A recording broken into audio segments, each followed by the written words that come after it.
ஏ தண்ட சோறு, ஒரு செருப்பு தைக்க கூட லாயக்கு இல்ல உனக்கு. இந்த செருப்போட வேல்யூ என்னன்னு தெரியுமா உனக்கு? ஏன் தப்புதான் 1.5 லட்சம் ரூபாய் லூயி விட்டான போய் உன்கிட்ட கொடுத்தேன் பாரு. ஏன் புத்திய செருப்பால அடிச்சுக்கணும். ஷோரூம்க்கு எடுத்துட்டு போடான்னு சொன்னா ஏதோ தெருமுன கடையில போய் தைச்சிட்டு வந்திருக்கிற நீ. அறிவில்ல உனக்கு? இத போட்டுக்கிட்டு எப்படிடா நாளைக்கு நான் ஃபங்க்ஷனுக்கு போவேன் என்று தன் கையில் இருந்து செருப்பை தூக்கி தன் மருமகன் சூர்யாவின் முகத்தில் அடித்து கத்திக் கொண்டிருந்தார் மாமியார் வனிதா. மன்னிச்சிருங்க அத்தை, ஏதோ தெரியாம பண்ணிட்டேன். நான் உடனே சரி பண்ணி எடுத்துட்டு வந்துடுறேன். கிழிச்ச போ, எல்லாருக்கும் ஜூஸ் எடுத்துட்டு வா. சூர்யாவிற்கு நடந்த அநியாயத்தை தூரத்தில் இருந்து பார்த்து கொண்டிருந்த அந்த வீட்டின் வேலைக்காரி கமலம், அதுங்கள பாரு, சின்ன பொண்ணுங்க மாதிரி மினிக்கிட்டு தெரியுதுங்க. நம்மள மாதிரி உழைச்ச காசுல சாப்பிட்டா மத்தவங்கள மதிக்க தெரியும், புருஷன் காசுல சாப்பிட்டா எப்படி தெரியும்? நீ இந்த வீட்டு மருமவன் அப்படியா நடத்துறாங்க? இந்த மாதிரி எல்லாம் கஷ்டப்படணும்னு தலையெழுத்தா கண்ணு? இதெல்லாம் உன் பெத்தவங்க பார்த்தா எவ்வளவு மனசு கஷ்டப்படுவாங்க தெரியுமா? அவங்க தான் இங்க இல்லை. விடுங்கக்கா, என் மாமனார் கேட்டா இருந்தா இந்த கல்யாணத்துக்கே நான் ஒத்துக்கிட்டேன். பிரீத்திக்கு என்ன பிடிக்கலன்னு தெரிஞ்சிருந்தா நான் சம்மதிச்சிருக்கவே மாட்டேன் என்று உடைந்த குரலில் வருத்தத்தோடு சொல்லி முடித்தான் சூர்யா. விடுங்க தம்பி, எல்லாம் மாறிடும். அதான் அந்த ஜோசியக்கார் சொன்னார்ல, நாளையில இருந்து உன் வாழ்க்கையே மாறப்போகுதுன்னு. உன் ஜாதகம் ராஜ ஜாதகம். சூர்யாவை உற்சாகப்படுத்தும் விதமாக கமலம் கூற, இதெல்லாம் கேட்க நல்லாதான்க்கா இருக்கும். நம்புங்க தம்பி, நடக்கும். தம்பி, நாளைக்கு உன் பிறந்த நாளாச்சு, பிரீத்தி அம்மாக்கு தெரியுமா? கமலம் அப்பாவியாக இந்த கேள்வியை கேட்க, பிறந்த நாளா? எங்க கல்யாண நாளே அவ மறந்துருப்பா. மறக்க மாட்டேன், செத்தாலும் மறக்க மாட்டேன். இப்படி ஒரு பரதேசிக்கு கல்யாணம் பண்ணி வச்சு என் அப்பா எனக்கு பெரிய துரோகத்தை பண்ணிட்டாரு என்று கண்ணில் கோபம் தெறிக்க தன் தோழிகளிடம் தன் கணவன் சூர்யாவை பற்றி கேவலமாக பேசிக் கொண்டிருந்தாள் பிரீத்தி. சரி, இவருக்கு தான் அறிவில்ல, இவனுக்காவது அறிவிற்கு வேண்டாம்? நல்ல அம்சமா ஒரு பெரிய இடத்து பொண்ணு மாட்டினா இதான் சான்ஸ்னு கம்புக்கமா வீட்டோட மாப்பிளைய வந்து உக்காந்துடுறது. மானம் கெட்டவன். அந்த நேரத்தில் பிரீத்தியின் ஆண் நண்பன் ஒருவன், விடு பிரீத்தி, ஒரு ரேஞ்சுக்கெல்லாம் ஒரு ஆளே இல்லை. பிரீத்தியின் முடிவை எதிர்பார்க்காத சூர்யா சிலை போல் செய்வதறியாது அதிர்ச்சியில் நின்றான்.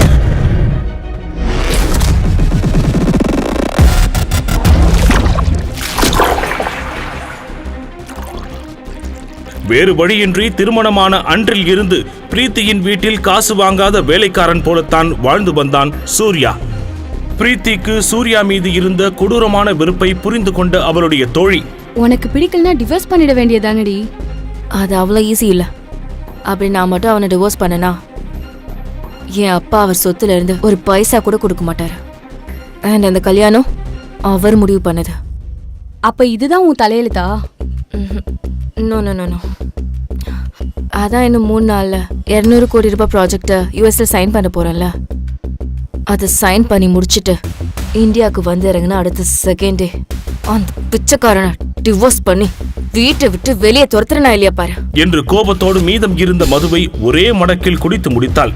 மறுநாள் காலை பரபரப்பாக தன் உடைகளை பேக் செய்து கொண்டிருக்க, தன்னுடைய பிறந்த நாளுக்கு அவள் வாழ்த்து தெரிவிப்பாள் என்று எதிர்பார்ப்போடு புது உடையணிந்து அவள் அருகே வந்து நின்றான் சூர்யா.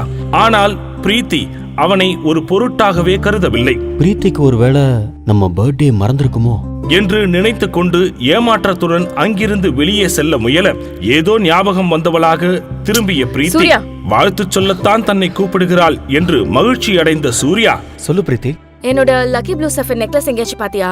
எங்க தேடியும் காணும் என்று பிரீத்தி சொன்ன அடுத்த நொடி மனம் தளர்ந்து போனான் சூர்யா.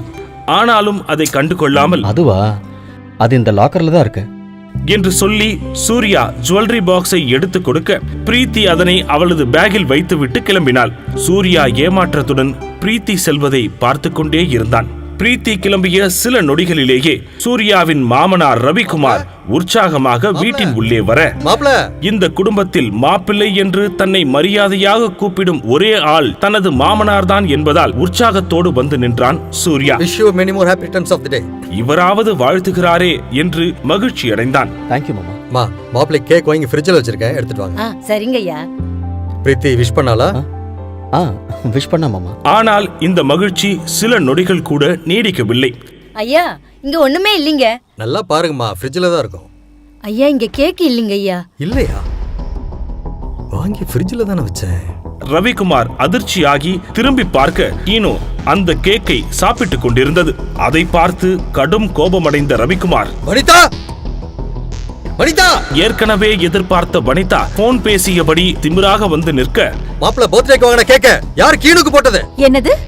நம்ம மாப்பிள்ள சாருக்கு பிறந்த நாளா? ஐயோ, இது தெரியாம அந்த கேக்க நான் கீனோக்குள்ள வச்சுட்டேன் என்று வனிதா நக்கலாக கூற, என்னங்க நீங்க நம்ம மாப்பிள்ளைக்கு காஸ்ட்லியான கேக் வாங்க கூடாதா? நான் ஏதோ நாய்க்கு வாங்கின கேக்குன்னு நினைச்சேன். கோபமாக கண்கள் சிவக்க நின்று கொண்டிருந்தார் ரவிக்குமார். நம்ம மாப்பிள்ள எவ்வளவு பெரிய ஆளு. மாமா, என்னால நீங்க எதுக்கு சண்டை போட்டுக்கிறீங்க? நீங்க வாழ்த்துனதே எனக்கு சந்தோஷம் மாமா. சூர்யா அவரின் பாதத்தை தொட்டு ஆசீர்வாதம் வாங்க ரவிக்குமார் சூர்யாவை கட்டி அணைத்துக் கொண்டார். சரியாக அந்த நேரத்தில் சூர்யாவின் போனிற்கு பிரீத்தியிடம் இருந்து டெக்ஸ்ட் மெசேஜ் வந்தது. தன் வாழ்க்கையிலேயே முதல் முறையாக பிரீத்தியிடம் இருந்து மெசேஜ் வந்ததை நினைத்து மகிழ்ச்சியாக அவளை பார்க்கச் சென்றான் சூர்யா.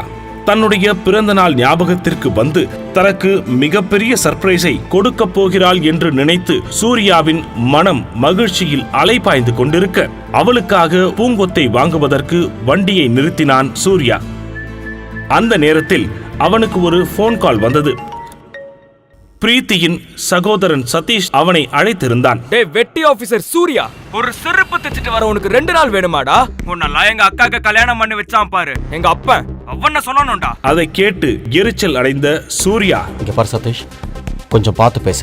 எனக்கு இன்னைக்கு பர்த்டே, அதை கூட நிம்மதியா கொண்டாட விடாம நீ உங்க அம்மாவும் ஏன் என்ன பாடா படுத்துறீங்க? ஒரு வயசுக்கு மேல பர்த்டேங்கிறது கோடி கோடியா சம்பாரிச்சவனும் வாழ்க்கையில சாதிச்சவனும் கொண்டாடுறதுடா. நீ ஏன் எங்க வீட்டுல வெட்டியா ஓசி சோறு சாப்பிட்டுக்கிட்டு இருக்க? உனக்கு எதுக்குற அந்த பர்த்டே கொண்டாட்டம்? ஒழுங்கா போய் செருப்பு தைச்சிட்டு வா. சோத்துல இன்னைக்கு 2 துண்டு எக்ஸ்ட்ரா போட சொல்றேன். எலும்ப இல்ல 4 துண்டா போட சொல்லிட்டா போதுமா பர்த்டே கிஃப்ட்? ஒழுங்கா தச்சிட்டு வா என்று அசிங்கப்படுத்திவிட்டு சதீஷ் காலை கட் செய்ய சூர்யா தனது மாமியாரின் செருப்பை எடுத்து கோபத்தில் தூக்கி எறிய நினைத்தான். ஆனால் சுதாரித்துக் கொண்டான்.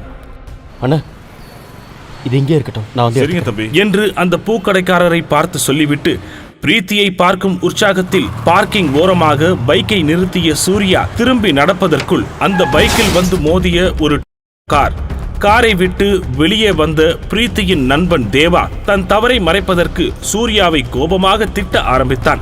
டேய், கண்ணு தெரியாத கபோதி, உன் குப்பை பைக்க பார்க் பண்றதுக்கு ஏன் பார்க்கிங் தான் கிடைச்சதா?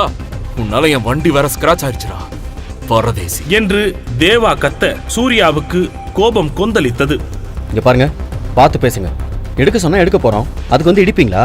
ஆக்சுவலா இங்க கோவப்பட வேண்டியது நானு என்று சொன்ன சூர்யாவை மேலும் கீழும் கேவலமாக பார்த்த தேவா, கோவப்பட்டு தான் பாரு, பார்க்க பரதேசி மாதிரி இருக்க.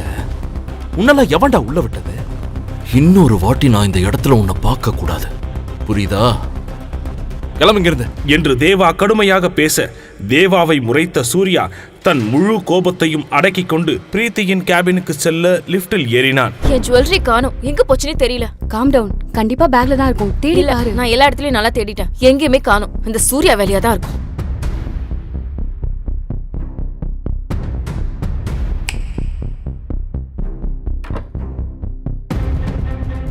சூர்யா, ஒழுங்கு மரியாதையா ஜுவல்லரி பாக்ஸ்ல இருந்த செயின் எங்கன்னு சொல்லிடு. தெரியாதுன்னு மட்டும் சொல்லிடாத. பிரீத்தி கூறியதை கேட்டு சூர்யாவின் முகம் மாற, பிரீத்தி, நான் ஏன் உன் செயினை? ஏய், இந்த நடிப்புலாம் வீட்ல வச்சுக்கோ. செயின் வேணும்னு சொன்னப்போ அடுத்த செகண்ட் லாக்கர்ல இருந்து நீதான் எடுத்து கொடுத்த. நான் ஓபன் கூட பண்ணாம உன் மேல இருந்த நம்பிக்கையில எடுத்துட்டு வந்தேன். இப்ப உள்ள பார்த்தா செயினை காணோம். நீதான் எடுத்துக்கணும், மரியாதை கொடுத்துரு. பிரீத்தி, சத்தியமா நான் எடுக்கல பிரீத்தி. அது ப்ளூ சஃபர் பதிச்ச காஸ்ட்லி செயின். அதுவும் இல்லாம அது ஒரு லக்கி செயின். யுஎஸ் மீட்டிங் போகும்போது எடுத்துட்டு போகலான்னு இருந்தேன். விளையாடாம ஒழுங்கா கொடுத்துரு. பிரீத்தி ப்ளீஸ், எல்லாரும் பாக்குறாங்க, சட்டையில இருந்து கையட என்று மெல்லிய குரலில் அவளிடம் கெஞ்சினான். எடுக்க முடியாதுடா. உன்னை கல்யாணம் பண்ணதுல இருந்து என் மரியாதையே போச்சு. ஆபீஸ்ல இருக்கவங்களா உன்னை ஏன் நான் செலக்ட் பண்ண, எனக்கு உடல் ரீதியா ஏதோ பிரச்சனை இருக்குன்னு அவங்கள ஒரு முடிவுக்கு வந்துட்டாங்க. போதும், என் அப்பா சொன்ன ஒரே காரணத்துக்காக உன்னை கல்யாணம் பண்ணது போதும். அதனால நான் இப்போ அனுபவிக்கிறதும் போதும் என்று பிரீத்தி திட்டிக் கொண்டிருக்கும் போது அங்கே வந்த தேவா, பிரீத்தி, என்ன பிரச்சனை?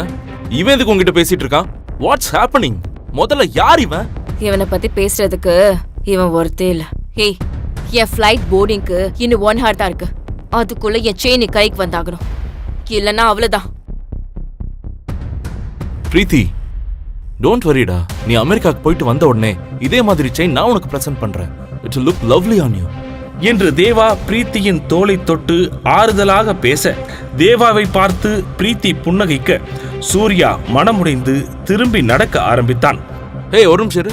என்னது இது கையில? குடு குடு குடு குடு. இது எதுக்கு? பிறந்த நாள் வாழ்த்துக்களுக்காக வந்தவன் திருடன் என்கின்ற பட்டத்துடன் மனமுடைந்து வெளியேறினான். பின்பு பார்க்கிங்கில் பித்து பிடித்தவன் போல் நின்று கொண்டிருந்த சூர்யாவிற்கு கமலம்மாவிடம் இருந்து கால் வந்தது. ஹலோ தம்பி, எங்க தேடி அந்த செயின் கிடைக்கலப்பா.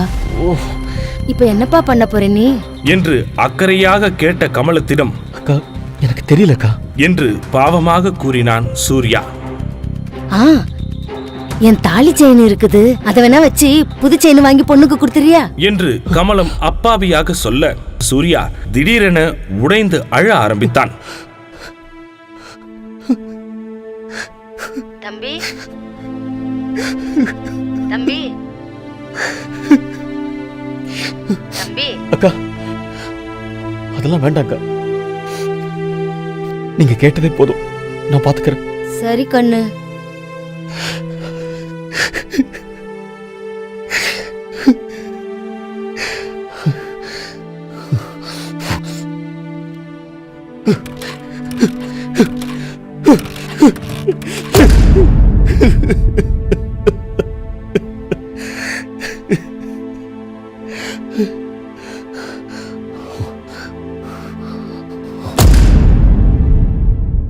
பிரீத்தி கோபமாக சேரில் உட்கார்ந்திருக்க அவளை சுற்றி அவளுடைய தோழிகளும் தேவாவும் நின்று கொண்டிருந்தார்கள்.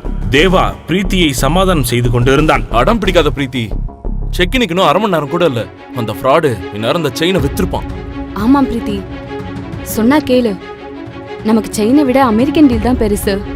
அதுக்கப்புறம் வந்து கூட நம்ம அவன் மேல கம்ப்ளைண்ட் கொடுத்துக்கலாம். டைம் ஆச்சு பிரீத்தி, கிளம்பு என்று மூவரும் சமாதானம் செய்த பிறகு அரை மனதோடு சூட்கேஸை எடுத்துக்கொண்டு கிளம்பினாள் பிரீத்தி.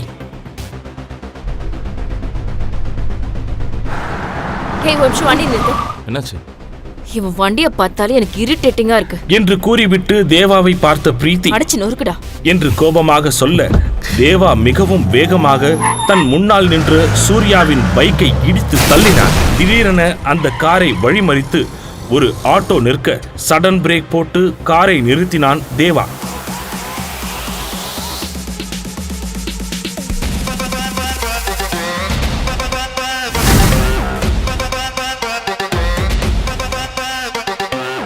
ஏண்டா திருட்டு நாயே, ஓ இஷ்டத்துக்கு ஆட்டோவை குறுக்க விடுற? உன்னெல்லாம் ஆபீஸ்லயே செஞ்சிருக்கணும்டா.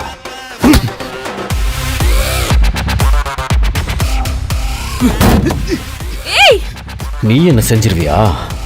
என் பொண்டாட்டிக்கு செயின் வாங்கி கொடுக்க நீ யாரா? நான் உனக்கு பெருசா ஒண்ணு வச்சிருக்கேன்.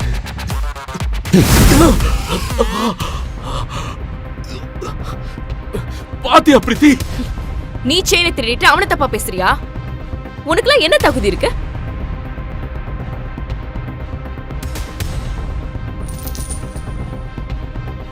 பாத்தியா பிரீத்தி?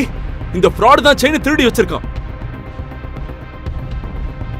பிரீத்தி அதனை ஆச்சரியமாக வாங்கிக் கொள்ள, நீ எந்த டென்ஷனும் இல்லாம ரிலாக்ஸ்டா மீட்டிங்கை பிரசன்ட் பண்ண. All the best. இந்த இத்து போனவங்க கிட்ட எல்லாம் பேசி டைம் வேஸ்ட் பண்ணாத பிரீத்தி. ஃப்ளைட்டுக்கு டைம் ஆச்சு. தேவா, வாயை பொத்திக்கிட்டு கம்முன்னு இருக்கணும். நான் என் பொண்டாட்டி கிட்ட பேசிட்டு இருக்கேன். ஏதாவது சத்தம் வந்தது,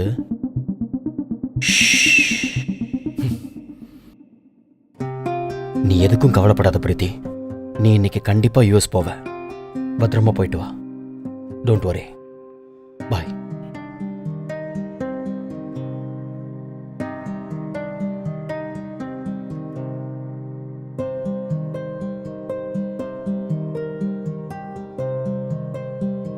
சூர்யா இவ்ளோ கோவப்பட்டு நான் பார்த்ததே இல்ல. எனக்கு அவன் வேற மாதிரி ஒரு ஆளா தெரியறான்.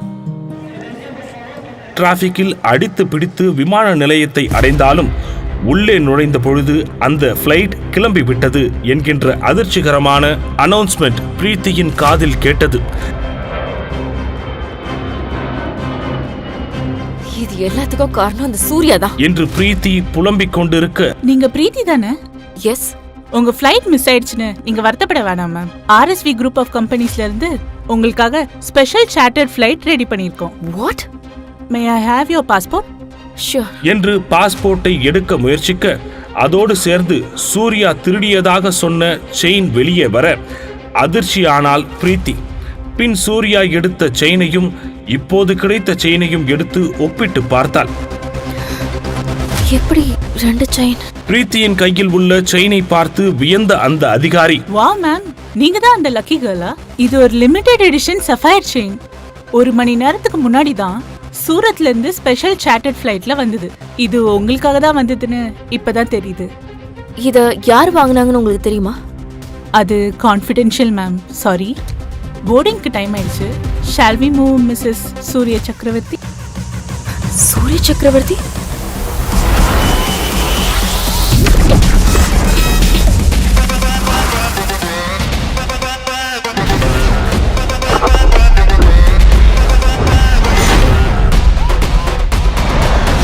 Happy birthday sir. Welcome to the new league.